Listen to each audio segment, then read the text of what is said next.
Chochlari chiqib qolsa, chochidan olsa bo'laveradi. Farg'onada ko'z ko'rib, quloq eshitmagan har qanday inson qalbini larzaga soladigan dahshatli qotillik sodir bo'ldi.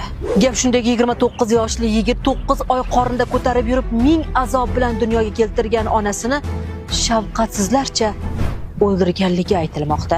Mazkur dahshatli holat yuzasidan to'plangan sud hujjatlaridan ma'lum bo'lishicha, voqea yuz bergan kuni tongi soat 8:00 lar atrofida 3 nafar o'g'ilning onasi bo'lgan marhuma ayol hamda uning to'ng'ich farzandi, ya'ni ayblanuvchi yigit o'rtasida pul muammosi sababli o'zaro tortishuv boshlanadi. Janjal davomida esa jahldan aql hushini yo'qotgan ayblanuvchi qo'lida bo'lgan bolta bilan o'z onasining bosh qismiga bir necha marotaba urib, unga og'ir tan jarohati yetkazgan. Shundan so'ng ham ayblanuvchi jinoyat harakatlarini davom ettirib, shu yerda turgan xo'jalik pichog'ini qo'liga olib, yerda yotgan onaizorni yana o'ta shafqatsizlik bilan azoblab, uning tanasidan bosh qismini vahshiylarcha butkul uzib olgan. Insoniylikni butkul yo'qotgan ayblanuvchi shundan so'ng onasining tanasini xuddi shunday tomorqasining bir chetiga, bosh qismini esa hojatxonasining orqa tomoniga ko'mib qo'yib, o'zi yashirinish maqsadida voqea joyidan qochib ketgan.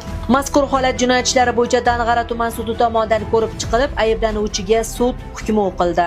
Sudlanuvchi O'zbekiston Respublikasi Jinoyat kodeksi 97-moddasi 2-qismi J bandida nazarda tutilgan jinoyatni sodir etganlikda aybli deb topilsin. Sudlanuvchiga O'zbekiston Respublikasi Jinoyat kodeksi 97-moddasi 2-qismi J bandi bilan 18 yil muddatga ozodlikdan mahrum qilish jazosi tayinlansin. Tayinlangan jazo umumiy tartibli koloniyalarda o'tatilsin. O'z onasini o'ta shafqatsizlik bilan o'ldirgan bu yigitga-ku bugun qonun o'z so'zini aytdi, lekin bir kun kelib mabodo ishlab qoladigan bo'lsa, u vijdon so'roqlari oldida qanday javob berar ekan?